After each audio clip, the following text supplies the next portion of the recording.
Coupe du monde FIFA 2026, États-Unis, Mexique, Équateur. Dans cette vidéo, on va parler des éléphants de Côte d'Ivoire qui ont remporté une brillante victoire hier, enfin, du moins au petit matin, face à une équipe d'Équateur assez solide quand même. Un match qui se soldait sous le score d'1-0, but marqué à la 90e minute, c'est-à-dire à la fin du temps réglementaire, par Amad Diallo. Alors, on attendait beaucoup de cette équipe ivoirienne, notamment après leur match de préparation, surtout celui face à la France qu'ils ont gagné 2-1.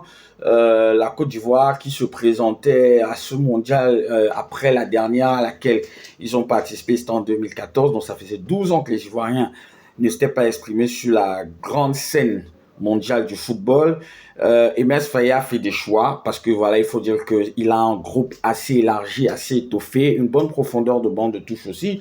Donc il a décidé de partir sur un 4-4-2 avec Guela Doué en poste de latéral droit, voilà, unanime, Conan latéral gauche.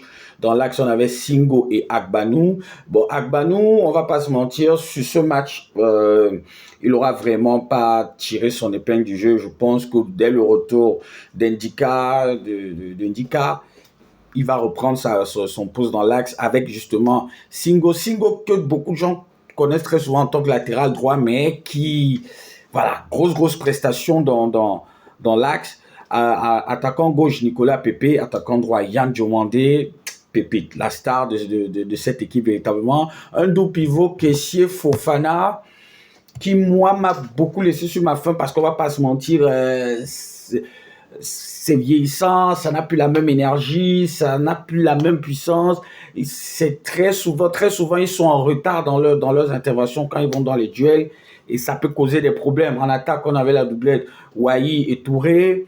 Voilà, côté Équateur, on est parti sur un 3-4-3, je pense, dans la vidéo où je présente l'une des 48 vidéos dans lesquelles je présente les différentes équipes qui vont participer à ce mondial. J'ai parlé de l'Équateur en disant que ça faisait partie de mes coups de cœur et que défensivement, c'est l'une des équipes les plus difficiles à bouger et ça s'est d'ailleurs vu dans cette rencontre. Tu as Pacho, Ordonez, Incapi pour la ligne de 3. Devant la défense, tu as un joueur comme Caicedo qu'on connaît.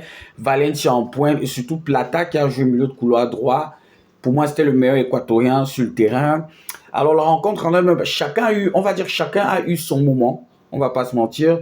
Ça a bien commencé avec la Côte d'Ivoire qui essayait de bouger le bloc équatorien, ce qui n'est pas chose aisée, on va pas se mentir. Et après, tu as eu un moment où l'Équateur aussi a pris le dessus. Alors, chacun dans son momentum s'est procuré des situations, notamment l'Équateur qui a touché 2 fois la barre transversale, tu as Wai aussi qui a touché le poteau.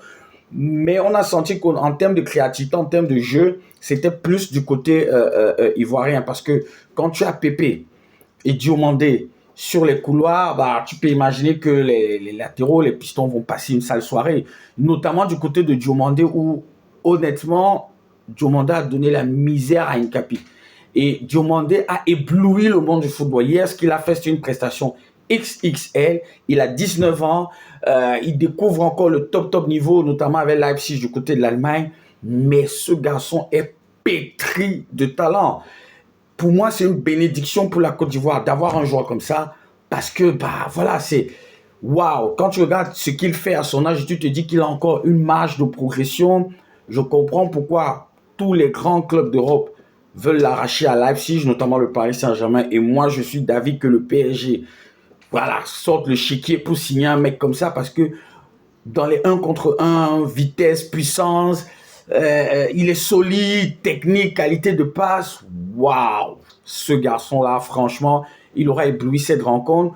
Côté équatorien, bah, autant ils ont de très bons joueurs sur le plan défensif, autant offensivement, c'est très pauvre, notamment devant avec Valencia qui, voilà, il n'a plus 15 ans, il n'a plus 20 ans, c'est un peu lent, c'est pas trop, ça manque de créativité. Et Plata, qui pouvait apporter quelque chose, ben lui, il était sur le côté et il a essayé tant bien que mal, mais dans le jeu, dans la production, dans le contenu du côté de l'Équateur, tout ce qu'on retient, c'est que bah ils ont été solides, ils ont été difficiles à bouger, notamment avec la force, la puissance offensive ivoirienne. Et puis voilà, il y a eu des périodes aussi où on s'ennuie un peu dans ce match. C'était un peu fermé, il y avait, personne ne prenait véritablement les initiatives. Mais quand on regarde par exemple la fiche de stade, c'est 16 tirs pour la Côte d'Ivoire, 4 cadrés, 10 tirs pour l'Équateur, un seul cadré. Une frappe cadrée sur 10 en 90 minutes. La possession a été équatorienne, 51%, et ça peut se comprendre. 49% pour la Côte d'Ivoire, 10 fautes pour la Côte d'Ivoire, 13 pour l'Équateur, 3 cartons jaunes côté ivoirien, 1 côté équatorien, 3 corners pour la Côte d'Ivoire, 5 pour l'Équateur. La première mi-temps, voilà, elle était un peu terne, mais en deuxième mi-temps, notamment avec l'entrée aussi de Amad Diallo à la 55e minute et de Boni aussi, qui ont remplacé Wai et Touré en pointe. Voilà, on a senti que ça pouvait venir, mais à chaque fois, le bloc défensif équatorien, c'est du solide. Honnêtement, c'est du solide. Maintenant, la force de cette équipe ivoirienne, au-delà des joueurs de couloir, ce sont les latéraux. Tu as Guéladoué d'un côté et Conan de l'autre qui apportent beaucoup, qui ont apporté le surnombre sur les côtés. Ça a permis aussi d'étirer un peu, excusez-moi, le bloc équatorien pour permettre à des joueurs comme Diomandé et Diallo, et avant lui aussi Pépé, de s'infiltrer dans les demi-espaces. Mais on va pas se mentir, c'était dur. Et je pense que l'Équateur va causer pas mal de soucis à beaucoup de nations avec ce bloc défensif-là. Il a fallu être patient. Il a fallu prendre son temps dans la construction des attaques. C'est vrai qu'il y a eu beaucoup de tirs côté ivoirien, mais voilà, beaucoup partaient un peu dans les airs comme ça. L'Équateur a essayé aussi, mais c'était pas trop ça. Vraiment, le jeu était pour les Ivoiriens qui, sur certaines phases de jeu, aussi ont fait preuve de précipitation. Ils ont manqué de justesse technique dans certaines combinaisons à l'entrée de la surface de réparation. C'est ça. Je pense que ce sont des axes sur lesquels Emes Faé va devoir travailler pour préparer le prochain match de la Côte d'Ivoire. Ce sera déjà contre l'Allemagne. L'Allemagne qui s'est imposée 7-1. Donc, on aura un duel entre les deux premiers de la poule et le vainqueur, et voilà, obligatoirement, aura déjà un pied en 16e de finale. Donc, ça va valoir véritablement son pesant d'or. Surtout que la Côte d'Ivoire a intérêt à bien négocier ce match-là parce que derrière, ils vont affronter le petit poussé Curaçao qui s'est pris 7-1. On peut imaginer que l'Équateur va battre cette équipe-là. On peut imaginer, voilà. Et du coup, si la Côte d'Ivoire fait bien contre l'Allemagne, au pire des cas, un nul, elle sait qu'avec Curaçao, voilà, ça peut passer et puis la qualif sera bonne pour tout le monde.